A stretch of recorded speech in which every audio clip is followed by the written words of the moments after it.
Back in March 2020, some notorious scammers were arrested, and the reason for these arrests were that I could see their whole operation play out on their own CCTV. But what happened to the bosses of these scam call centres? Were these arrests just for show, or were they genuinely brought to justice?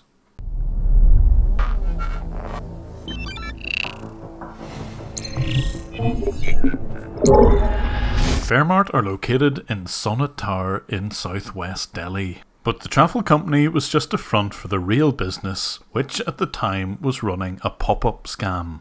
The pop-ups targeted English-speaking countries in Australia, UK and the USA. And once victims called the number on screen, they'd be speaking to one of the people in this room. First of all, ma'am, let me go ahead. Let me tell you who my name. My name is John Ban. Okay. And ma'am, the name of the company is iTech Security. It's an independent company, ma'am. And we work for the Windows, like let's say 10, 7, 8. But iTech Security was just one of several aliases for this company. The others are on screen. The real company name was Faremart.com, or alternatively Audit Technologies, which was their scamming wing. Like most large scam groups, they need a legitimate business to hide the proceeds of their scams. But sometimes some of the employees weren't sure who they worked for. So who am I talking to here? You're talking to the Windows support right now. I just want to... So is that like Microsoft or who is it? Yeah, that's right, sir. You're talking to the Windows support and you're talking to the certified technician. And I just want to know which Windows you are been using up. Is this Microsoft? I mean, what do you mean Windows? Is that Microsoft Windows? Are you Microsoft or somebody else? No, sir. Like, Windows has been designed by Microsoft. Okay? So you are been talking to the Windows help desk because Windows has been designed in such a manner whenever you get any kind of a viruses or any kind of a suspicious activity, you get this kind of a warning on the screen. And the Microsoft has a different kind of a brand with them. Okay? So you are talking to the department right now, to the Windows help desk. Okay? Is this Microsoft or not? Yeah, that's right, sir. But you're not Microsoft, are you? Sir, you are talking to the certified technicians. Okay? It's a yes or no. Are you Microsoft or not? Sir, how I can be a Microsoft? Microsoft is a brand. I'm working under the department that is called Windows Support. That's a no then. So which company is this? Sir, you are talking to the Windows help desk right now. Right, who employs you? I'll put it another way. Who employs you? Okay. Is that a difficult question? Sorry, I beg your pardon? Is that a difficult question? Sir, it's not a difficult question. Why won't you answer the it? Windows one who employs us. Windows employ us. Windows employ you. So there's a company called Windows, is there? Yeah, that's right, sir. It's Windows help desk. Right, so how do I get rid of this message? They would use a very standard script to convince people they had a computer problem and would, of course, charge them unnecessarily. And because I could see their computers, I could also see just how much money they were making with these scams, almost $500,000 per month. And that meant that the 50 or so agents employed by Adrit would each have to take in around $10,000 per person per month. But for me, the most fascinating aspect of this whole scam was actually watching it play out live on their CCTV. Technical support, this is Mary. How may I help you today? Hi Mary, I'm just on my little laptop now and this warning sign of kept on coming up. And what it says? What warning you got on the screen? Yeah, it's called warning, Windows Defender, Windows Warning Alert. And Adrit Technologies deliberately targeted adult websites so that there was always an element of embarrassment when it came to an agent describing what they were seeing on the PC. Now I'll check with the problem. Where is that message? There it is, you got it. It says your computer has alerted that it has been infected with the pornographic spyware and riskware. The following information is being stolen. Sir, did you visit to any of the pornographic websites? Have you ever visited? No, I haven't visited anything yet. I just switched it on, so my grandson must have been using it.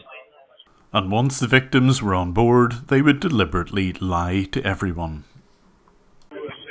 Oh, I'm sorry. You're calling from UK, right? Yes.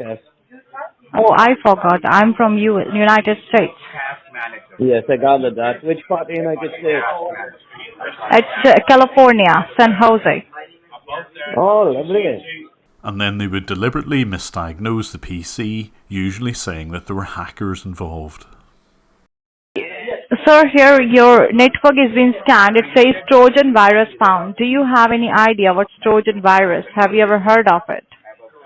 I've heard of it, yeah, but I've never... Trojan is an advanced hacking virus. It's used to hack into your network. It says your banking and personal identity is not secure. It means your credit card details, your personal identities are not secured. It says hackers are active. But all of this was an effort to try and get money out of victims. Here, this agent is promising something she can't deliver, a hardware-based firewall which they could never deliver. And the firewall security I'm going to provide you, that's a 16-layer protection. And the name of the firewall is Sonic Wall CZ600, okay? And now just a quick word from my sponsor, Aura.com. Companies like Fairmart are ruthless when it comes to cybercrime. These days, online scams are the first or second most reported crime in almost every country. So Aura helps you online with an antivirus, fraud monitoring and a password manager all in one app. And they will even search in the dark web to see if any of your personal information is there. Things like your email addresses, passwords, phone numbers or social security numbers. So head over to aura.com/gym to start your 14-day trial and see if any of your personal information appears in the dark web. Now back to the video. But where did all of this money go? Well, that's where the boss of this company, Amit Chauhan, comes in. These are the co-directors of the company. Here on the left is Asif Bhatt in the dark blue shirt, and on the right is Amit Chauhan, the CEO of Faremart.com. Amit in particular is very fond of his technology. He was the one who probably commissioned the cameras. He's always walking around with the latest Apple laptop, and to his right you can see a walking desk. But this technology would also play a part in his downfall. Here you can see his PayPal account. This is direct evidence of victims making payments to his company, Adrit Technologies, and he is the beneficiary of all of these payments. He also admits on the phone just how much money Adrit Technologies is making. So here is the good news from my side as well. So this month we crossed $500,000 revenue to the company. Wow. You went from 300 to 500? Yes. So we crossed, we just, because my phone, I will send you the pics later, because my on that phone WhatsApp is not working. So we just cut the cake of $500,000. Although the bad part about our company, 70% is the marketing cost, but still we are going on the good side of the company. But not only was there CCTV of exactly what happened, but we also had statements from victims. These are the people that the BBC and the Panorama programme were able to interview, and this is exactly what the Indian police wanted.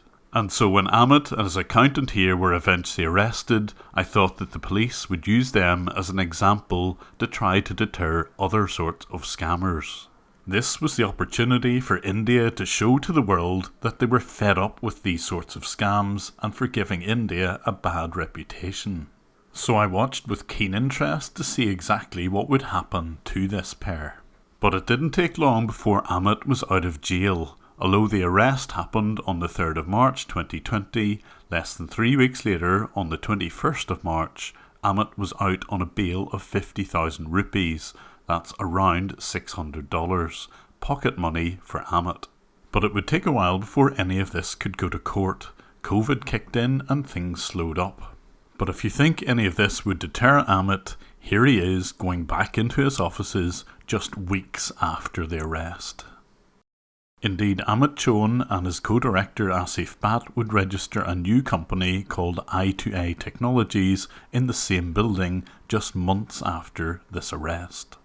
And it wouldn't be long before I heard an insider describe exactly what this new company was up to. He said that on the ground floor they would run black hat SEO. If you type the wrong thing into a search engine, you might end up with a Fairmart phone number. It also looked like they would continue the Fairmart scam, which involved flight tickets. But in addition, they would start a new process named QuickBooks Support.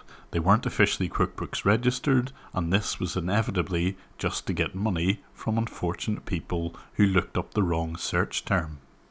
I waited and waited to hear what would happen with Amit's case, but it was pushed back months and months. Eventually, by the 20th of September 2021, over a year and a half after his initial arrest, his defence team asked that the charges against him should be dismissed. For that to happen, the judge in the court needs to be convinced that the accused person has a case which is completely groundless. And I'm told that the prosecution failed to make a reply against this application, so the whole thing seems to have been dismissed. And Amit Chauhan was completely free to continue his scams. And incredibly, Asif Bhatt, the co-director of Faremart Travels, attempted to get every single reference to his company removed from Google's search engine. Every single YouTube video, every news article, and every reference to the Fairmart scam he wanted to remove. And this was despite media companies and even the police finding the evidence against him. So it would indeed seem, just as others have suspected, that these arrests were all just for show. Despite overwhelming evidence against Amit Chauhan, absolutely no action was taken against him, and not only that, he's doubled down and decided to try and remove every reference to what his company actually does. This was an ideal opportunity for the authorities in India to actually clamp down against some of the scams which are unfortunately rife within that country. Sadly, what's happened here will have the exact opposite effect. It will encourage scammers to do more scams because they know that even if they're arrested, no positive action will be taken against them. It's pretty obvious that the police just can't handle cybercrime, or alternatively, they are being bribed at the very highest levels. But I'm not about to give up on this. On behalf of the thousands of people who every year get scammed in call centres like these, I'll be adding more videos onto YouTube and hope eventually that the authorities might eventually take action. However, there's still a small glimmer of hope that something may happen with Amit's company. I've left a link to a document in the description. It's a confidential document written by a set of auditors in 2019. In the document, there are questions raised about where some of the money has come from and indeed some of the practices that Faremart.com seem to be running. I'm no expert in company law or tax law in India, but I would love if someone could take this document and see if there's any possibility of having Faremart.com and I2A Technologies examined in close detail. If the police can't investigate cybercrime, then perhaps the taxman can do this instead. But until then, Amit's companies will continue to scam people all over the world. He will continue to live a life of luxury in Delhi without the fear of anyone raiding his company, but even if they do, it will all be for show. But I will continue to make life difficult for Amit and other scammers. I will continue to devote time into helping victims and also bring down scammers where it's possible to do so. And if you would like to help me fight scammers, I've got a Patreon page. The link is on screen and it's in the description. I'm also on Twitter at JimBrowning11. And if you fancy buying me a coffee, I do survive on coffee sometimes, there's also a link to do just that. Once more, thanks for watching.